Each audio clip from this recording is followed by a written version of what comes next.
There were bits of granite, wood, rope, and what looked like entrails splattered all throughout.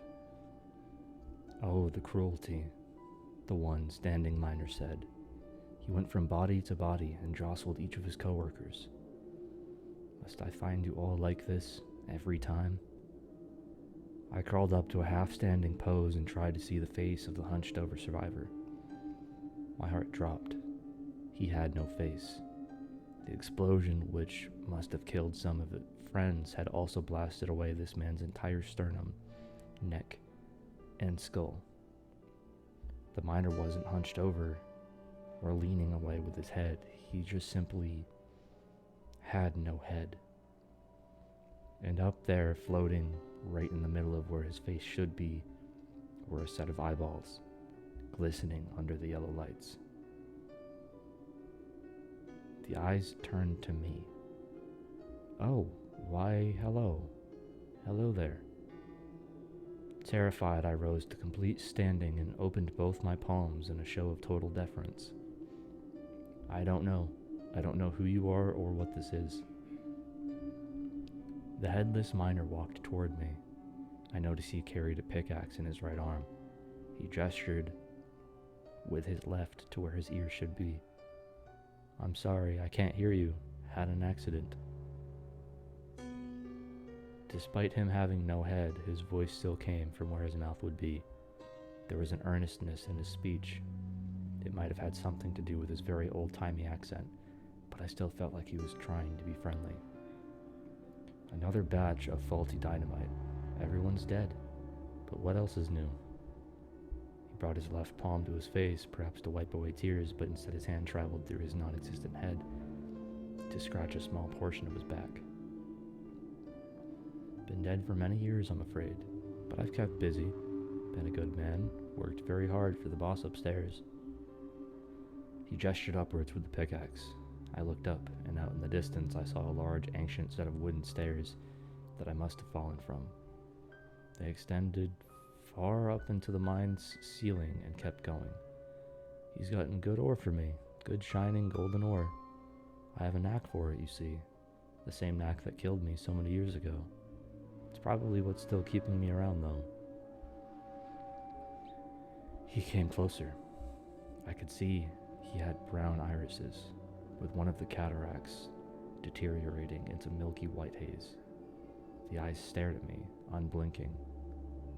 Because I'm not done, see? The mine isn't empty. I know there's more gold. Much more. And it's not all for the boss. No, I'm keeping some to myself. It can't all be his, of course. It's mine, after all. Half these tunnels were dug entirely by me, so of course I deserve some. It's only natural. I lifted my hand and pointed at the staircase behind him. I mouthed very big, obvious words. I have to go back. I'm going back up those stairs. He shifted his body. His two eyes turned in the air as if they were still inside an invisible skull. I saw nerve endings at the back undulate and twist. Yes, that is the only way up. My heart was in my throat. At least I found some form of communication. I gestured to Nihite and nervously asked if he had seen a large, shaggy dog. Ah, yes, I've seen the pooches. They come down here sometimes, when the booms don't scare him, that is. I gave a thumbs up. It felt like a ridiculous interaction with a ghost, or zombie, or whatever this was, but at least it was working. I think I saw his little tail run over that way. They like the smell of the mineral spring. I turned behind to see the long tunnel he was pointing at. It was dimly lit by a chain of smaller lanterns. I thought I saw a flutter of movement, and I would have kept looking further if I wasn't for my aunt's voice that suddenly exploded in my ear. Ida, if you can hear us, we're calling the police to your location. Help is coming soon. I winced and stepped back, which saved my life. I just so happened to step right out of the way of a pickaxe. It sparked the ground. I gasped and stared at the headless miner. His eyes were shimmering with a dark focus, staring directly at mine. Oh, I'll help you find the dog. I'll help you find whatever you want. but I'll need those clean new eyes of yours first. He swung at my head. I ducked. He went for the backswing. I ran. Stupidly, I ran the opposite direction of the stairs. I ran straight into the long tunnel lined with dim lanterns. But I couldn't turn around. I had no idea how quick he could move. And the speed of his pickaxe felt supernatural. The tunnel was narrow and lined with wooden tracks. I had to skip, run, jump over the panels with immense precision to make sure I didn't trip. Behind me, his voice chased. Go ahead. Run. I know where all these lead. I ignored the words and kept going. The tunnel bent left, then right, then left again. I ignored several exits before the tunnel spat me out into an open, cavernous room filled with dozens and dozens of minecarts. I investigated the room for anything useful. A far opposite wall appeared to be the site of the latest digging. Loose rocks lay everywhere. There was a small mine shaft holding a chained-up cart, and something in the cart shimmered. It was gold, and not just ore either. There were bars, coins, medallions, and jewelry. Mrs. Winslow's bangles were right on top. I ran to the cart furthest from the entrance and ducked behind it, breathing heavily, coughing from all the dust. The headless man emerged from the tunnel, pickaxe raised and scanning where I could have hid. I may not be able to hear you, but I can follow footprints pretty easily. I know you're in here. He grabbed the closest minecart available and pushed it into the tunnel entrance. With an immense show of strength, he lifted and dislodged the cart off the track, cramming it sideways, creating a massive obstacle. I was sealed inside. Trying to stay absolutely still, I coughed through my teeth, lungs burning. My mom's voice came through. The police should be there. I told them you were in danger. They said they sent a unit over. Maybe they broke down the front door? I looked up at the mine shaft next to me. If it did connect to the surface upstairs, this was my only chance. I gave a couple good yells, saying, "Help, down here, help." I don't know if it did any good, but it was better than nothing. I turned to see if the miner had heard anything. He hadn't. The pickaxe tapped and clanged awkwardly around minecart after minecart. I had a bigger advantage than I thought. Although the miner had two floating eyeballs, only the left one was really capable of seeing anything. So I kept my distance and watched where he was going, always staying behind. As he limped and peered around minecarts, I was able to evade him, move from behind rock piles and other carts, careful not to leave a trail in the rock dust. It was all going well until I heard a familiar panting. Oh look, if it isn't Precious. The dog had managed to jump over the miner's blockade. It must have heard my yells. Surprisingly, Kipper was unafraid of the headless villain, even approached him to receive pets. Now why don't you go say hello to our other friends here, huh? I know she's here somewhere. No, Kipper, please don't. The dog started sniffing. Within seconds, he found my scent. Kipper skipped towards me like Lassie and excitedly licked my face. Ah, there we are. Now isn't that a good boy? I stood up and stared at the filthy, ash-stained coveralls. Despite the lack of teeth, I could sense a menacing grin where the mouth should be. He wasn't going to lose sight of me now. I had nowhere to go. So I did the thing my auntie said worked on all spirits. I fell to my knees and prayed. Please, I only came here for work. I'm too young to die. Let me go and I won't tell anyone that you're here. He stood over me. Both of his pupils started to quiver. In just a few seconds, his eyes were swimming excitedly within the space of his head.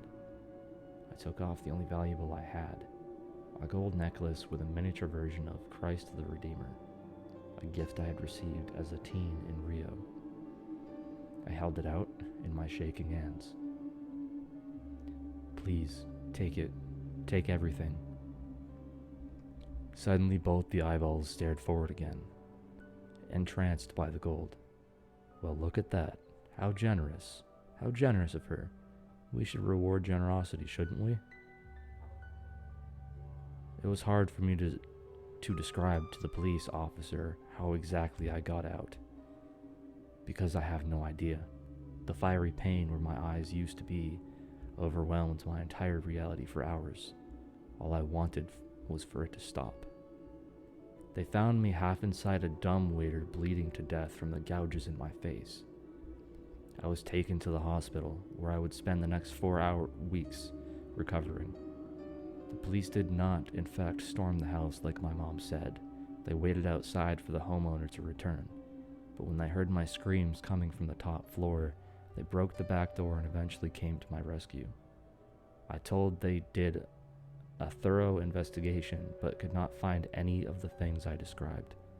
The basement door led into a regular basement. It was filled with old furniture, unused decor, and paint cans. No mine. The dumbwaiter was also just a dumbwaiter. It wasn't some mine shaft, and it didn't lead any deeper than the basement. Nothing special. There were definitely hot springs close by, but nothing close enough to damage Mr. Winslow's property. And there was an old, depleted gold mine not far away either, but it was completely abandoned, closed off, and nowhere near as big as the one I had described. The police, paramedics, and doctors all thought my story was some hallucination, that I had been on drugs or had some mental breakdown, even though they couldn't find anything in me other than small traces of weed. Thankfully, my mother and aunt believed me. They believed every word. My aunt is the one who encouraged me to make this post, so others could hear my story. I know it was real. I know it was. And Mr. Winslow is fully aware of the mine's existence. Putting the dots together, I realized it was likely the source of his wealth. Winslow had some control over the one headless miner down there. Did Winslow intentionally entrap me? Was he trying to get the miner a new set of eyes? Or was it all an unfortunate accident? I might never know. But what I do know is that Mr. Winslow has been paying for our rent ever since the accident. He feels terrible about the situation and can't possibly imagine what I've been through. But he knows what happened. He knows if I really pushed, if I really forced the police or some private investigator to look into it, they would uncover something awful. Something really, really bad. Anything you need, anything at all. Anything you need, Ida, anything at all. I will cover it, he said. You helped me out, protected my dogs, and I will never forget it. He offered to pay for the rest of my university schooling, and once my face heals up, he's even offered a cover for some very expensive experimental eye transplant. We'll see how that goes. You and your family will live comfortably from now on. You'll want for nothing. Tell me exactly what you need and you'll get it. So I told him I'd like my necklace back. It was an heirloom. I said I'd lost it somewhere in his house. A few days later, he returned with the usual smug, half-crooked smirk in his voice. He brought the necklace back in a box, pretending he had bought me a new one, except it felt exactly like my old one. It was all shined up, completely buffed of scratches, but it weighed the same. It was my old one for sure. When my mom saw it, she asked, "Did it always have it? This dedication?" As far as I remembered, the backside of the tiny Christ of the Redeemer was always plain. I fingered its shape in my hands. What dedication? The new little divots caught my nails. There was writing that was definitely not there before. My mom described it as a curly serif font, like a gift for a lover. You're an angel, signed W.